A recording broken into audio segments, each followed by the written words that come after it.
நமோ வெங்கடேஷாய. ஸ்ரீமதே ராமானுஜாய நமஹ. எம்பெருமான் கிருபையினாலும் பெரிய பெருமாள் பெரிய பிராட்டியார் எம்பெருமானார் கிருபையினாலே தொடர்ந்து நடந்து வருகின்றதான கம்பன் கண்ட வால்மீகி எனும் தொடரிலே நேற்றைய தினம் கங்கைக்கரையிலே ஸ்ரீ ராமபிரானானவன் வந்து தன்னை புனிதப்படுத்தி கொண்டான் என்பதோடு கூட கங்கையானவள் தான் புனிதமானாள் என்பதான ஒரு விஷயத்தை பார்த்தோம். அதே சமயத்திலே சுமந்திரன் திரும்பி செல்லும் பொழுது அங்கே ஒரு சுவாரஸ்யமான கட்டத்தை வால்மீகியும் சொல்றார், கம்பநாட்டாழ்வானும் சொல்றார். அந்த ஒரு ரசத்தை நாம் அனுபவித்தோம்னு சொன்னாக்க அந்த ஒரு லோகத்தினுடைய ஒரு வைபவம், பெண்கள் எந்த மாதிரி இருப்பா அப்படின்றத பத்தி இங்கே அதிருஷ்டபூர்வம் யசன ராஜபுத்ரி யசஸ்வினி தேன துக்கேன ருததி தெய்வமாம் கிஞ்சிதப்ரவீத். சுமந்திரன் திரும்பி செல்லும் பொழுது நான் இந்த மாதிரியான துக்க விஷயத்தை எப்படி சொல்ல போறேன், என்ன பண்ண போறேன் என்றெல்லாம் துக்கித்து அவனும் திரும்பி செஞ்சுருக்கான். ராமனும் அதை பற்றியதான ஒரு சில கேட்டா அந்த துக்கத்தை சொல்ல முடியவில்லை. இருந்தாலும் அவனுக்கு விடை கொடுத்து விட்டு இங்கிருந்து ஒரு அடி நடக்கிறார். அப்போ சீதையானவள் ஒரு அடி முன்னாடி வந்து சுமந்திரனிடம் சொல்வதாக கம்பநாட்டாழ்வான் தான் சொல்றான். இந்த இடத்துல என்ன அப்படின்னு கேட்டாக்க, அதாவது அந்த ஜீவகோட்டியிடம் எவ்வளவு பிரேம விசுவாசத்தோட தாயார் இருப்பாள் என்பதைத்தான் இங்கே காட்டுகிறது. ஸ்ரீசுக்தித்தினுடைய அர்த்தங்களை எல்லாம் அதுக்குள்ள பொழிப்படுறான். அதுக்குள்ள கம்பநாட்டாழ்வான் அன்னவள் கூறுவாள் அரசர்க்கும் அத்தையர்க்கும் என்னுடைய வணக்கம் முன் இயம்பி. முதல்ல நீங்க என்ன பண்ணணும் தெரியுமோ, என்னுடைய அத்தையர்கள் இருக்கா இல்லையா, அவளுக்கும் என்னுடைய மாமனாருக்கும் என்னுடைய வணக்கத்தை நீங்கள் சொல்லுங்கள். அடுத்ததாக சொல்றா, பொன்னிற பூவையும் கிளியும் போற்றுக என்று உன்னும் என் தங்கையர்க்கு உணர்த்துவாய் என்றாள். நான் அங்க இருக்கும் பொழுது சின்ன சின்ன புஷ்ப செடிகள்லாம் வச்சுட்டு இருந்தேன். ஏன்னா ரங்கநாதனுக்கு செண்பக மல்லிகையோடு செங்கழநீர் இருவாய்ச்சி எல்லாம் சொன்ன மாதிரியாக அந்த புஷ்பங்கள் சேர்க்க வேண்டும், அந்த புஷ்பத்தை பறித்து அவருக்கு மாலை கட்டி சாத்த வேண்டும்னா ஒரு சின்ன சின்ன பூச்செடி வச்சிருந்தேன். எப்பொழுதுமே கூட்டிலிருந்து கோவிந்தா கோவிந்தா என்று கூறக்கூடியதான அந்த கிளிகள் நான் வளர்த்தன் வந்துருந்தேன். இதெல்லாம் விட்டுட்டு நான் வந்துட்டேன். சுமந்திரரே, நீர் போகும் பொழுது என்னுடைய தங்கையா 3 பேர் இருக்கா இல்லையா, ஊர்மிளா, மாண்டவி, ஸ்ருதகீர்த்தி என்பவர்களிடம் அவர் பெரியவர்களுக்கு வணக்கம் சொல்லுங்கள், சில்லவர்களுக்கு ஏவல் சொல்லுங்கள் என்று சொல்லி சுமந்திரன் கிட்ட சொல்றானா. அந்த சுமந்திரன் அங்கேயே விழுந்து அழ ஆரம்பிச்சுட்டான்னு சொல்றான். இவ்வளவு ஒரு துக்கமான காரியத்தில் கூட சீதையனுடைய மனசு என்பது எவ்வளவு இலகாக இருக்கிறது, எவ்வளவு ஒரு ஜீவகோட்டியிடம் அவளுக்குள்ள ஒரு பிரேம விஸ்வாசம் என்பதெல்லாம் அது தாயாருக்குத்தான் தெரியும் என்பதனால தான் மாத்ராசமம் நாஸ்தி ஷரீர போஷணம்னு சொன்னான். நீதி சந்திரிகால வரைச்சே தாயுமானவள் தான் பட்டினி கிடந்தாலும் கிடப்பாள், ஆனால் பையன்களை குழந்தைகளை ஒரு நாளும் பட்டினி போட மாட்டாள். அந்த மாதிரியாக என்னுடைய அந்த பூந்தொட்டிகளும் அங்கே இருக்கக்கூடிய கிளிகளும் நான் இல்லாமல் வருந்திவிடும். ஆனால் என்னுடைய தங்கைகளுக்கு சொல்லி நான் இதோ வந்துடுவேன்னு சொல்லி அவர்களை பார்த்துக்க சொல்லுங்கோள் என்று சொல்லி சொன்னான்னு ஒரு இதுல வரது. விஷ்ணுபாதாச்சுதாம் திவ்யாம் அபாபாம் பாபநாசினீம் தாம் சங்கர ஜட்டாஜூட்டாதி பிரட்டாம் சாகர தேஜச சமுத்திர மகிஷீம் கங்காம் சாரச கிரௌஞ்சனாதிதாம் ஆசசாத மகாபாஹு ஸ்ருங்கிபேரபுரம் பிரதி என்று அங்கே விஷ்ணுபாதாச்சுதாம் கங்காம், விஷ்ணுபாதத்திலிருந்து அங்கே கிளம்பிய கங்கையானவள் மிகப்பெரிய புனிதமடைந்தாள் என்பதான ஒரு விஷயத்தை சொல்லி, சதுமுகன் கையில் சதுப்புயன் தாளில் சங்கரன் சடையினில் தங்கிய கங்கை. ஒரே பதத்துல பெரியாழ்வார் சொல்றார் இங்க. சதுமுகன் கையில் எம்பெருமானுடைய, அதாவது பிரம்மா எம்பெருமான் காலை தூக்கின உடனே சதுமுகன் அங்கே திருமஞ்சனம் பண்ணா அந்த திருவடிக்கு. அந்த சதுமுகன் கையிலிருந்து புறப்பட்ட கங்கை சதுப்புயன் தாளில், அதாவது சதுர்புஜமாக இருக்கக்கூடியதா எம்பெருமானுடைய திருவடியானது விலகி அங்கே சங்கரன் சடையில் வந்து விழுந்ததுன்னு சொன்னான். அப்போ நேர எங்க விழுந்தது? ஈஸ்வரனுடைய சிரசாதாரிதா தேவிம் என்று சொல்லமா போலே அவன் சிரசினால் தாங்கினான். பூமியானது நல்ல விதமா இருக்கிறதுன்னு சொல்ற மாதிரியாக தேவதேவன் செரிசடை கற்றையுள் கோவை மாலை எருக்கொடு கொன்றையின் பூவு நாரலல் பூங்குழல் கூந்தலின் நாவி நாள்மலர் கங்கையும் நாரினாள். அங்கே சீதையும் சேர்ந்து அங்க குளித்ததுனால என்னாச்சா, தேவதேவனுடைய செரிசடை கற்றையுள் அங்கிருந்து அந்த ஜடாமுடியிலிருந்து விழுந்த தீர்த்தமானது ஒரு சில விதமாக பூமியில் பட்டதனால கோவை மாலை எருக்கொடு கொன்றையின், அந்த எருக்கம்பூவு அதே மாதிரி கொன்னைப்பூ எல்லாம் அந்த ஈஸ்வரன் சுடி இருப்பான் இல்லையா, இதெல்லாம் என்னாச்சா ஒரு விதமான நாற்றத்தோடு இருந்துட்டு. பூவு நாரலல் பூங்குழல் கூந்தலின், சீதையினுடைய கூந்தலானது அங்கே நனைச்ச உடனே கங்கையே மிக பெரியதான குகில், அந்த மாதிரியான அகில் குகில் போன்றதான வாசனையினுடைய செம்மணம் அங்கே வீச ஆரம்பித்தது என்று இங்கே கம்பநாட்டாழ்வான் சொல்றான். விஷ்ணுபாதாச்சுதாம் திவ்யாம் அபாபாம் பாபநாசினீம் தாம் சங்கர ஜட்டாஜூட்டாதின் பிரட்டாம் சாகர தேஜசா. என்ன, இவள் போய் சேர்ற இடம் உப்பு நீர், இங்கே வந்ததோ எருக்கொடு செருக்கடு மாதிரியான தீர்த்தம். இதெல்லாம் ஒரு விதமான துர்வாசனையோடு இருக்கிறச்சே கங்கைக்கு கொஞ்சம் குறை இருந்துட்டு. அந்த குறைகளை எல்லாம் ராமபிரானும் சீதையும் வங்கு தீர்த்தமாட போக, ஸ்நானம் செய்ய போக தன்னுடைய குறையை அவள் மூழ்கி தீர்த்து கொண்டாள் என்று சொல்றான் இங்க.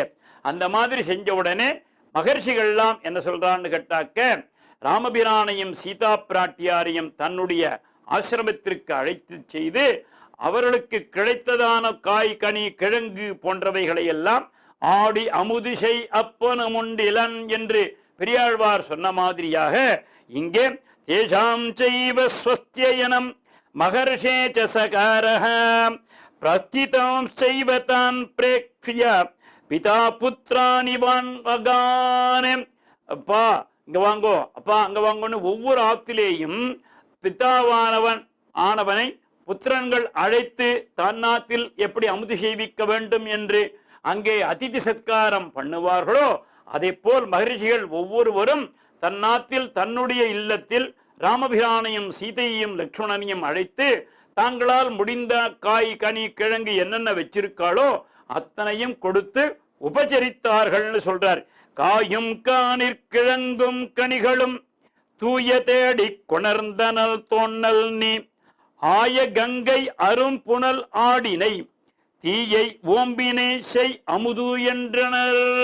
அப்பா ராமா, நீ இவ்வளவு நாள் இப்ப கங்கையில தீர்த்தாமாடின, ஸ்நான சந்தியாவந்தனாதி உபாசனாதிகள்லாம் செய்தினே இல்லையா, இப்பொழுது பசிக்கும் ஆகினால ஏதோ எங்களால் முடிஞ்ச அந்த காய்கனி கிழங்குகள்லாம் கொண்டு வந்திருக்கோம், அதை நீர் சாப்பிட வேண்டும் என்று சொல்லி இங்கே இருப்பவர்கள் கொடுத்தார்கள்னு சொன்னான். அப்போ அதே மகர்ஷிகள்லயே ஏழைகள் இருக்காளோ இல்லையோ, அவ என்ன பண்ணினாலாம், கையை கூப்பிண்டு நின்றுட்டு இருந்தான்னு சொல்றான். இதுதான் கம்பநாட்டாழ்வானுடைய சுவாரஸ்யமான ஒரு விஷயம். மீதி இருப்பவர்கள் அவனுக்கு மங்களம் பாடிக்கொண்டிருந்தார்கள். ராமபீரானுக்கும் சீதா பிராட்டியாருக்கும் பொழியும் கண்ணில் புதுப்புணல் ஆட்டினர், மொழியும் இன்சொலின் மொய்மலர் சூட்டினர், அழிவில் அன்பெனும் ஆரமிழ்ந்து ஊட்டினர், வழியின் வந்த வருத்தம் தணியவே.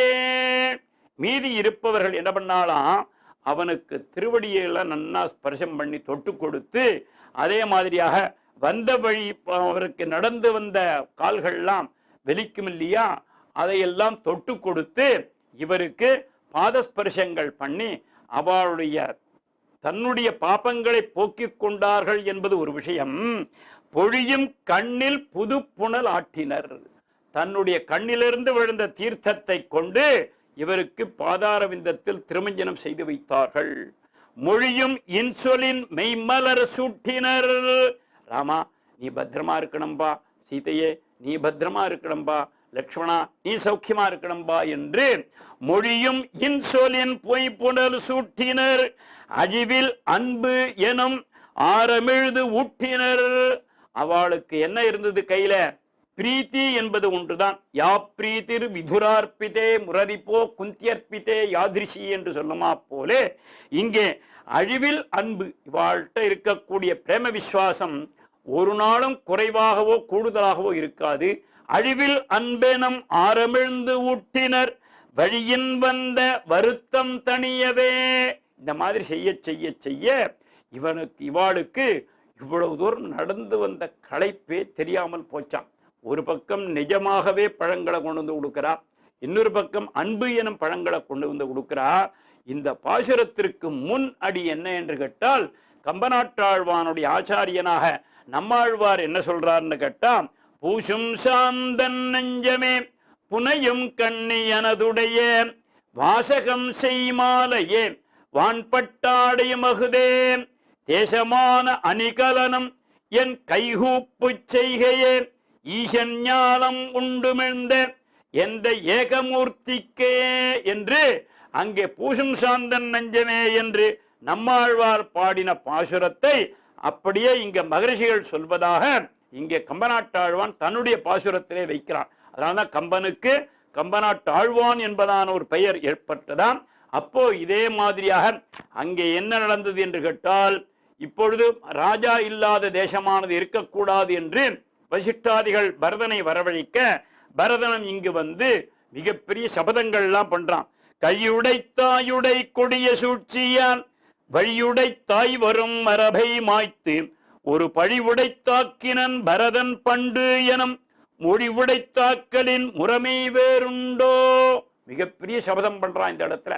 தாயே, நீ பண்ணிருக்கக்கூடிய பாப்பம் இருக்கே, நம்முடைய பாரம்பரிய கலாச்சாரமாக இருக்கக்கூடியதான ஒரு வழிவகை, இருக்கக்கூடியதான ஒரு தர்மத்தை என்னை கொண்டு போய் அங்கே சமயத்தில் இளவரசி பட்டம் உட்கார வேண்டும் என்று சொல்லி நம்முடைய வழியுடை தாய் வரும் மரபை மாய்த்து, அது பாரம்பரியமாக வரக்கூடியதான ஒரு தர்மத்தை ஒரு நாளும் குறைக்க கூடாது என்றுதான் தர்மம் சொல்றது. அதுதான் அப்போதுதான் அது வந்து அந்த பூமியையே காக்கும்னு சொல்றது.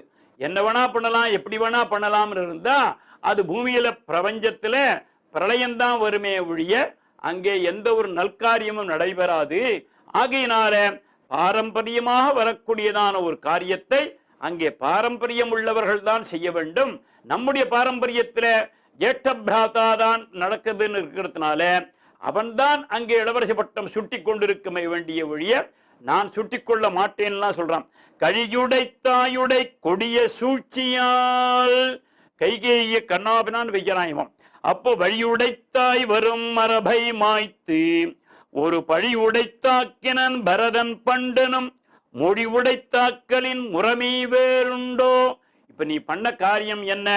நம்முடைய பாரம்பரியமான கலாச்சாரத்தை தூக்கி எறிஞ்சுட்டு என்னமோ ஒரு கலாட்டா கலாச்சாரத்தை கொண்டு வந்து உள்ள நுழைத்தினதுதான் உனக்கே ஒழிய வேற எந்த ஒரு தர்மமும் நீ பண்ணலை என்று சொல்ல போக, இங்கே அவன் ஒரு சபதங்கள் சொல்றான். கிட்டத்தட்ட ஒரு 25 ஸ்லோகத்துல சொல்றான். அங்க பரதாழ்வான் சொல்றது, ராஜா ஸ்திரீ பால விருத்தானாம் வதே யத் பாபம் அச்சுதே பிருத்யே தியாகே சயத் பாபம் தத் பாபம் பிரதிபத்யதாம் என்று எந்த ஒரு குழந்தையையும் தாயையும் பிரித்து, அதே மாதிரி தகப்பனையும் தாயையும் பிரித்து யார் ஒருவன் வதம் செய்கிறானோ அதனால் ஏற்படக்கூடிய பாபம் என்ன என்ன உண்டோ அந்த பாபத்தை நான் ஏற்றுக்கொள்வேன், நான் இந்த மாதிரியான ஆசைப்பட்டிருந்தேனாகில் என்று இப்படியாக வால்மீகி ஏகப்பட்ட ஸ்லோகத்துல சொல்றார். நான் வந்து லக்ஷ்மியா மதுமாம் சேன லோகேன ச விஷேன ச சதைவ பிப்ரியாத் பிருத்யாத் யஸ்யாயோர் சுமதே ததஹ.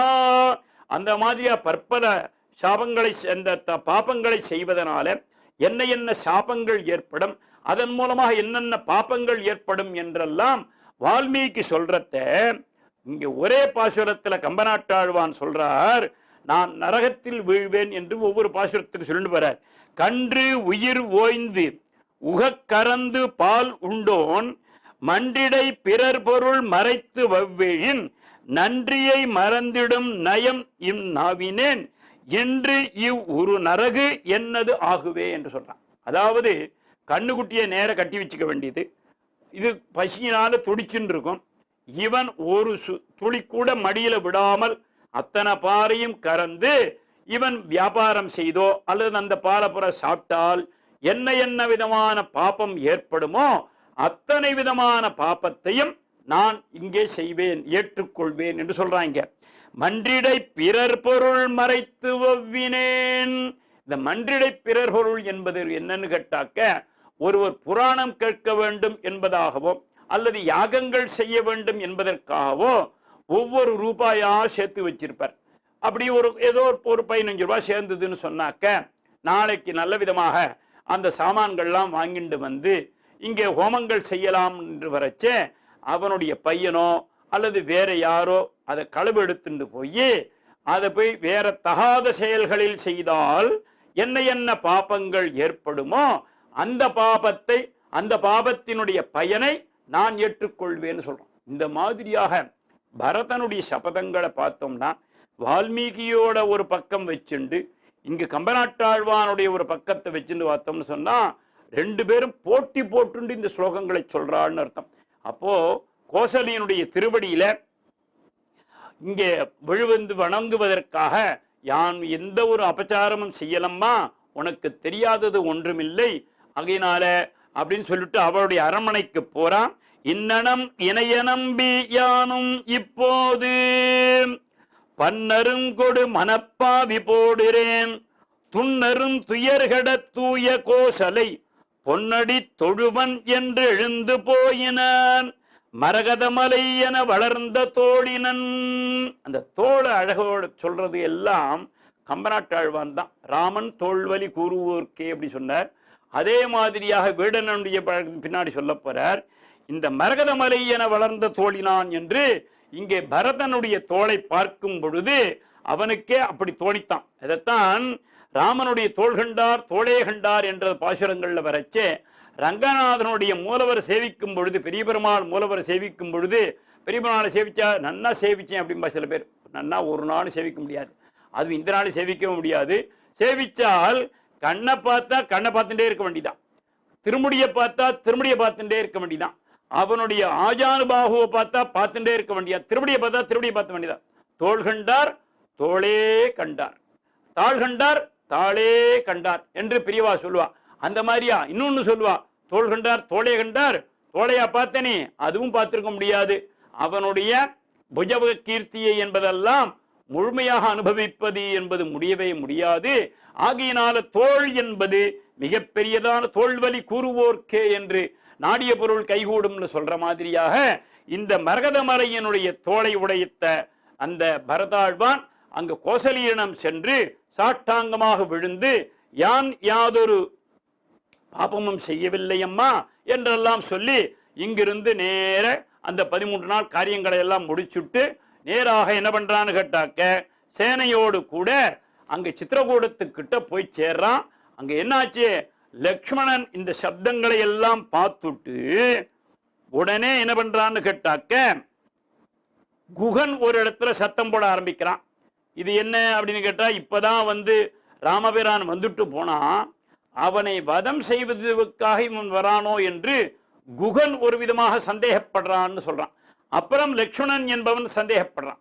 இப்ப இந்த குகன் சந்தேகப்படக்கூடிய காலத்தை மாமுனிவர்க்கு உறவாகி வனத்திடையே வாழும் கோமுனைய தகும் என்று மனத்து இறை கொள்ளாதே ஏ முனை உற்றிடில் 7 கடற்படை என்றாலும் ஆமுனையின் சிறுகூழ் என இப்பொழுது ஆகாதோ என்று குகன் என்ன பண்றானா, தன்னுடைய சைன்யங்களை எல்லாம் கூட்டுண்டு பரதன் ஏதோ அவன் ராமனை வதம் பண்ணிட்டு ஏதோ மாற்றான் தாய் பிள்ளைதானே, ஆகையினால் அந்த ராஜ்யம் பூரா தான் ஆளலாம்னு வராம போல இருக்கு, ஆகையினால் எல்லாரும் இப்பொழுதே ரெடியாகுங்கோள் என்று சொல்லி அந்த பரதனை எதிர்ப்பதற்காக இங்கிருந்து கிளம்புறான்னு சொல்றான். அந்த சமயத்துல ஒரு பதம் போடுறான் இங்க கம்பன், 7 கடற்படை என்றாலும், கடற்படையிலே எத்தனை கடற்படை வந்தாலும் சரி, இங்க எல்லாம் நான் ஒரு அடி அடிச்சேன்னு வச்சுங்கோ, ஆமுனையின் சிறு கூழ் எனப்பெறும்னு சொல்றான்.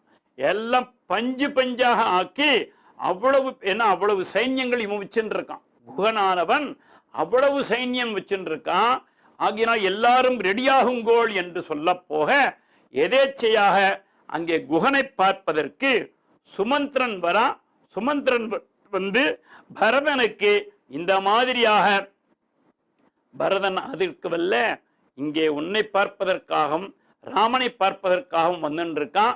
ஆகினால் நீ உன்னுடைய சிந்தனையை மாற்றிக்கொள் என்று சொல்ல போக பரதனும் அவனை விழுந்து, அதாவது குகனும் அவனிடம் வந்து தன்னுடைய மன்னிப்புகளை எல்லாம் கேட்டுக்கொள்கிறான். கங்கை இருக்கரை உடையான் கணக்கிறந்த நாவாயான் உங்கள் குலத்தனி நாதற்கு உயிர் துணைவன் உயிர் தோழான். ஏன்னா அவன் அப்போ 5 பேரா ஆயிட்டோம்னு சொன்னான் இல்லையா?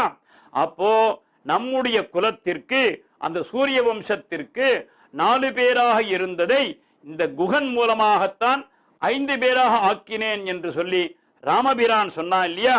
வெங்கரியின் ஏரணையான் வில் பிடித்த வேலையினான் கொங்கலரும் நருந்தண்டார் குகன் என்னும் குறிவுடையான். இவனுக்கு பேர் என்ன தெரியுமா? சுமந்திரன் அங்க சொல்றான், பரதன் அறிமுகப்படுத்தி வைக்கிறான். இவனுக்கு பேரு குகன் என்று பெயர். இவனுக்கு கல்காணும் திண்மையான் கரைகாணாக்காதலான் அற்காணி கண்டனைய அழுகமைந்த மேனியான் மல்காணும் திருநெடுந்தோள் மழை காணும் மணி நிறத்தாய் நிற்காணும் உள்ளத்தான் நெறியதிர் நின்னான். இப்ப நிற்கிறானே இவன் உனக்கும் சேர்ந்ததான் ஒரு சகோதர பாசத்துல வந்து சேர்ந்துருவான். ஆகையினால பரதா, இவனும் நம்முடைய சைக்கியமாக இருக்க வேண்டும், இவனும் சக்கியம் கொள்வாயாக, இவரிடம் மித்ரபாவம் கொள்வாயாக என்று நட்பு பாராட்ட வேண்டும் என்று சுமந்திரன் சொல்வதாக இங்கு கம்பன் சொல்றான்னு சொல்றான். அதே மாதிரி பரதனுடைய குணங்களை எல்லாம் இங்கே குகனுக்கு உரைக்கும் பொழுது, தாய் உரை கொண்டு தாதை உதவிய தரணி தன்னை தீவினை என்ன நீத்து சிந்தனை முகத்தில் தேக்கி போயினை என்ற பொழுது புகழி நோய் தன்மை என்றால் 1000 ராமர் நின் கீழ் அவரோ தெரியினம்மா என்று சுமந்திரன் சொல்றானா. அதாவது இந்த ராமபிரான் காட்டுக்கு போயிட்டார் இல்லையா? அப்போ தாய் உரை கொண்டு தாதை உதவிய தரணி தன்னை தீவினை என்னை நீந்து, இது எனக்கு கிடைத்தது பிராரப்தம்னு பேரு. ஆகையினால இந்த பிராரப்தத்தை நான் அனுபவிக்க மாட்டேன் என்று ராமபிரானோடே செல்வேன் என்று சொல்லி இங்கே பரதனும் என்ன பண்ணிட்டான்? காடேற வந்து விட்டான். ஆகையினால் குகனே, நீ இவனுடன் சக்கியம் கொள்வாயாக. 1000 ராமர் நின் கீழ் அவரோ தெரியினம்மா என்று இந்த ராமபிரான் இவனுடைய குணத்தை பார்க்கும் பொழுது குகனுக்கே தோன்றதான், 1000 ராமபிரான் ஒரு பரதனுக்கு சமானமாக மாட்டார் என்று அவனுடைய அந்த ராஜ்ய பரிபாலனத்தினுடைய விரக்தியை பற்றி இவர் கம்பநாட்டாழ்வார் சொல்றார். அதே மாதிரியாக பரதன் என்ன பண்றான்? குகனுக்கு தன்னுடைய அம்மா யாரு, தன்னுடைய பெரியம்மா யாரு, சின்னம்மா யாரு என்றெல்லாம் ஒரு விதமான அறிமுகப்படுத்தி வைக்கிறான். அதை அப்படியே கம்பநாட்டாழ்வான் மூலமாகத்தான் நாம் அறிந்து கொள்ள முடியும்.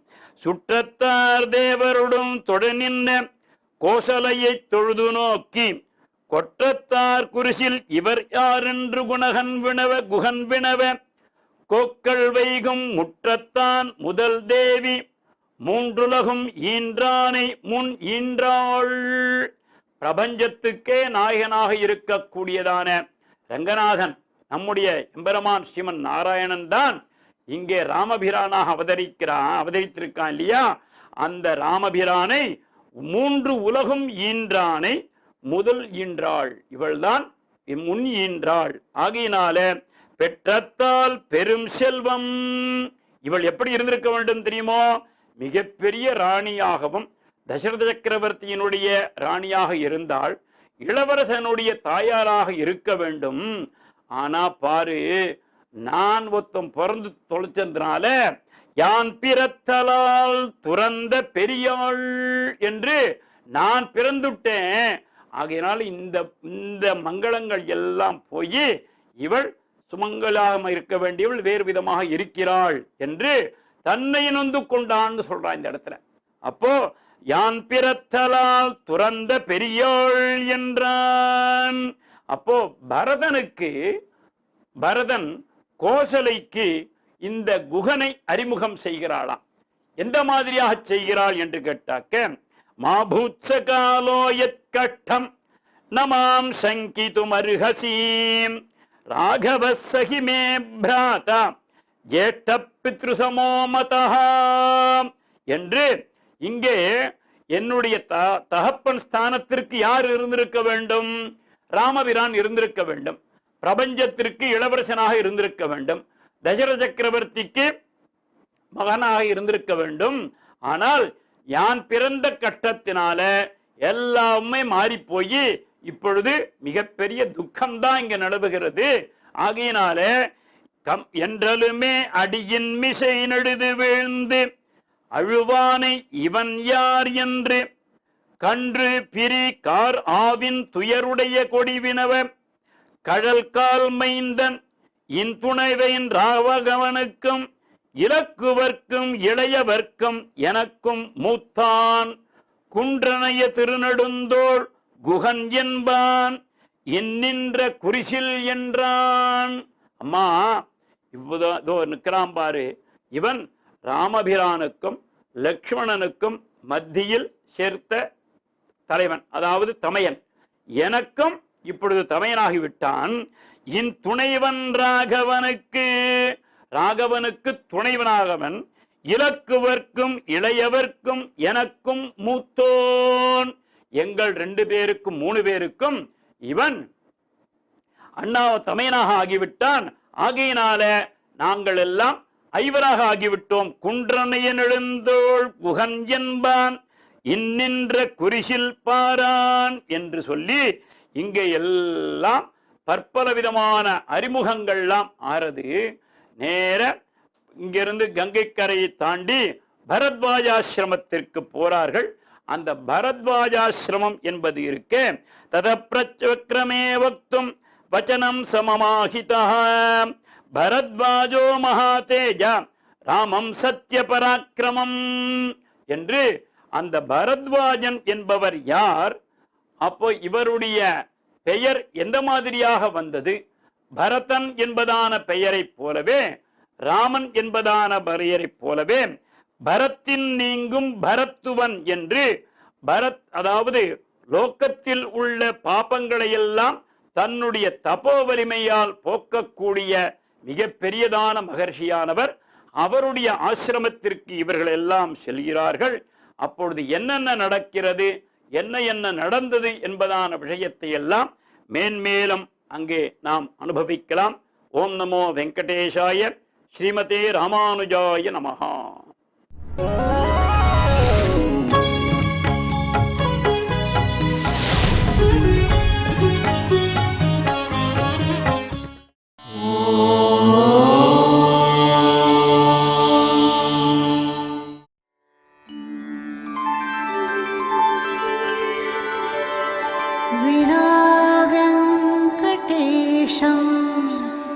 ननाथो ननाथः सदा वेङ्कटेशं स्मरामि स्मरामि हरे वेङ्कटेश प्रसीद प्रसीद